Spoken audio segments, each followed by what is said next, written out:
everybody. I'm Shelby Matthews from Cobalt, and welcome to the Pentester Diaries. Today, we are talking about full-time freelance pen testing with two of our core members, Harsh and Parveen. I'll give them a chance to introduce themselves. Harsh? Hi everyone, my name is Harsh and I've been working with Cobalt Core as a core pen tester and lead core here for almost 2 years now. It's been a really amazing journey with the Cobalt so far. Apart from that, I used to do a lot of bug bounties, write a lot of content, and probably you have seen some of my content on Twitter as well. So it's good to talk to you, Shelby and Praveen, today. Hi Shelby, hi everyone. My name is Parveen. I'm working with Hackathon as of now, and I have worked with multiple companies in the past, like Deloitte, Xerox, and I'm working with Cobalt from last 2 years, almost 2 years now, and I'm enjoying my stint over here, enjoying the work which we do everywhere. Good deal. So today we're talking about full-time freelance pen testing. And for most of our core members, Cobalt is not your only job. For some of you, you do freelance pen testing. Harsh, could you take me through what your definition of like full-time freelancing is? So definitely, full-time freelancing is something that gives a full control of your life, like what you want to do and when you want to do. So this is the first thing. So when I started first freelancing, I started with bug bounty during the college, right? So at that time, my definition of freelancing was to bunk the classes and hack for some. Right, so that's simple as that.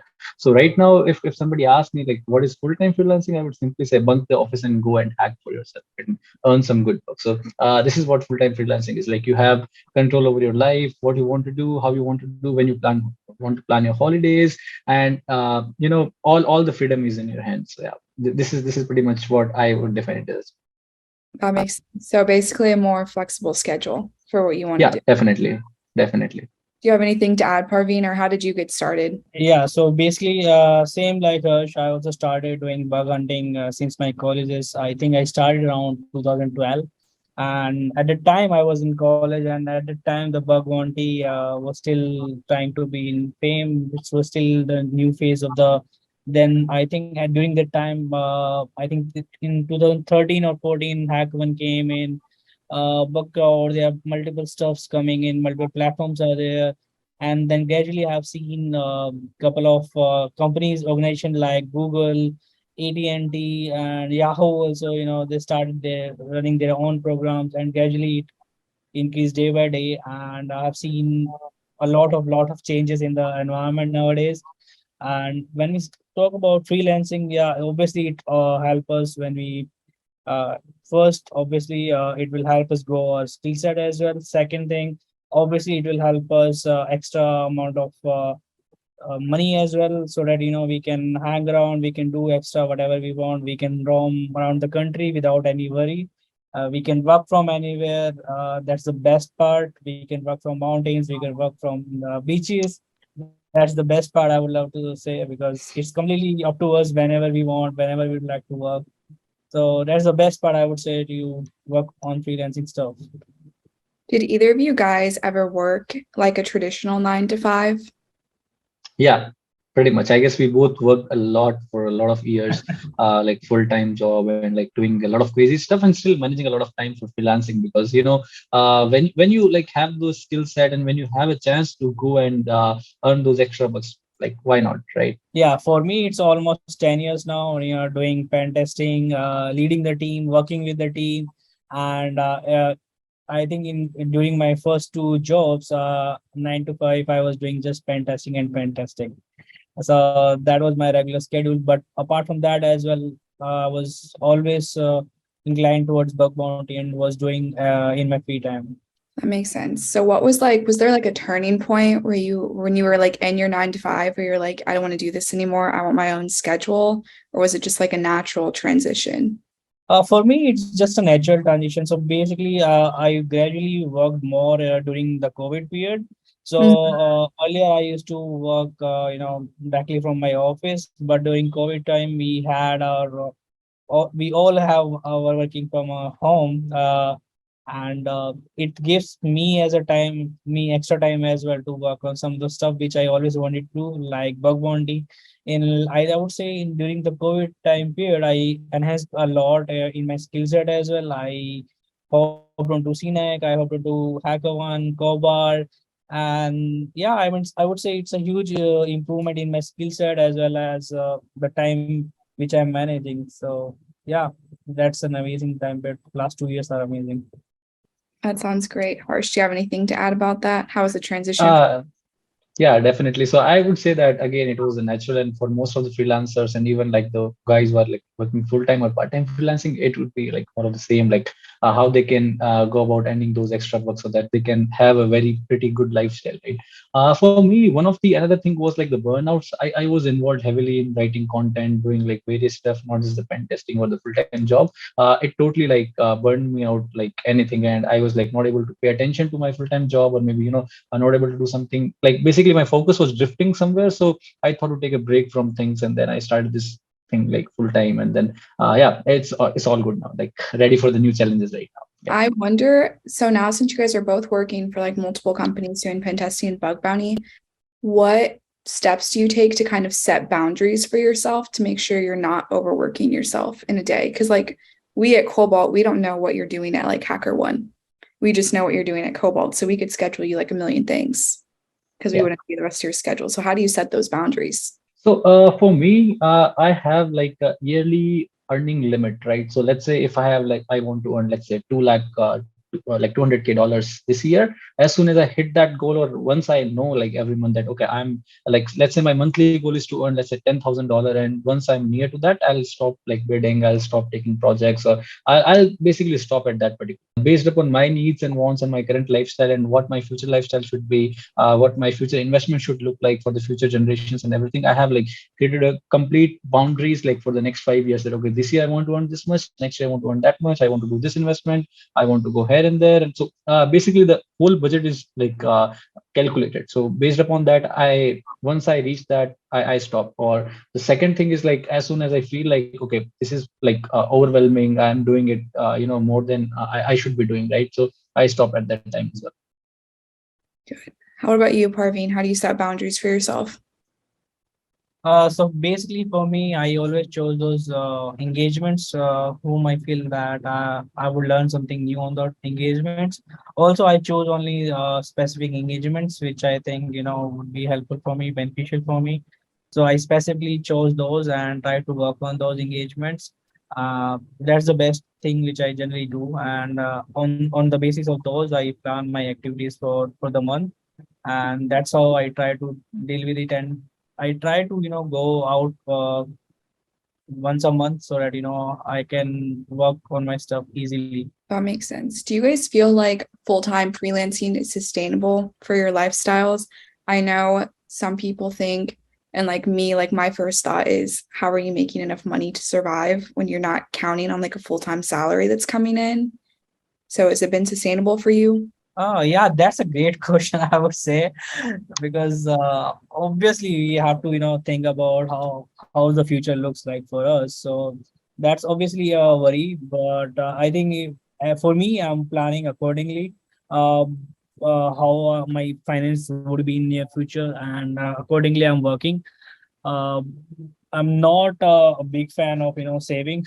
I'm not that a budget kind of person, to be frank, and Harsh know it very well. He always says me, dude, you have to do something for it. Yeah, but I'm surviving. Yeah, definitely. So I would like say plus one to Praveen's answer first of all, and the second thing is like so for me like my most of the major goals like buying my own house and things like that are completed. Now it's more of like time to invest that I'm getting, right, and just enjoy the life. So like I have this simple rule of thumb, like 50% investment, 50% is just for enjoyment. That's it. So yeah, right now it's going pretty sustainable, and even if there's a let's say hit in the income that is being generated from the freelance, there is gonna be a slow hit, not a sudden hit. Like for example, if let's say I'm getting two projects from Cobalt a month, it would be gradually be going to one and then going to zero. Not gonna happen like overnight. They'll like make it zero at all. So you get indications at that time, and given your current experience in the market and your current connects, your reputation and your the certifications and everything that you hold and your current years of experience working in different companies, it's quite easier to get the job even if you take a break for full-time freelancing. So it's a kind of a risk that is worth taking if you want to enjoy your life to the fullest. So yeah. Do you guys ever think you're going to go back to the traditional 9 to 5, or are you freelance for life now? I would say that if I'm bored with freelance, I might go over that door as well, because life is all about adventures, and like take little breaks, because I still remember when I was like doing my college. After completing my college, I took like a 6 months, 7 months of break before joining a corporate, just to do full-time freelancing, going here and there, chilling out with friends and things like that. So yeah, I would say that you never know. We cannot like plan anything. If let's say I'm getting a very good offer, let's say Covard is giving me some offer, or some other good company is giving me some offer, right? So those kind of opportunities, you have to think like how the opportunities, can you grow more in those opportunities compared to the freelancing. And the second thing is, these days every company is being remote first companies. They are like offering work from home, and there's no work are defined. Like even if it's 9 to 5, you can work from any time zone and you can work in any hours. So that is, if a job is giving me better opportunities with this kind of flexibility, I'll definitely be inclined towards it. What about Parveen? Yeah. Are you freelance now forever, or are you going to go back to traditional one day? That's a great question. Maybe I will. Just depends. Yeah, it depends Yeah. on certain aspects, how things are working, how much we are getting from our freelance, like from Cobalt, from other platforms.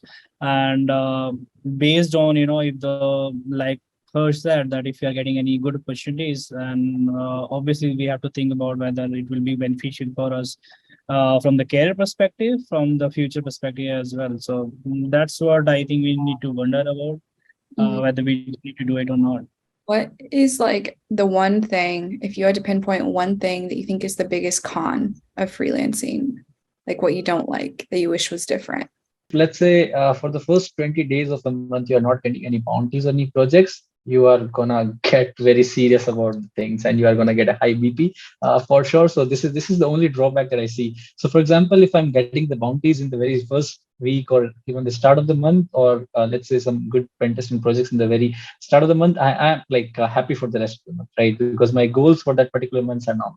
But if it's, let's say, first 20 days or first 30 days, then I'm gonna wonder, hey, is it sustainable income? Is it like gonna go like the same way? Is it some like kind of pattern that I'm seeing? Because a lot of new folks are joining the pen testing platforms like Hackathon Pen Test, Cobalt Pen Test, and a lot of guys are doing bug bounties, right? So competition is huge. So yeah, this is the only drawback or con I see. Apart from that, I think all is good. Good deal. What about you, Parveen? What would you say your least favorite thing is?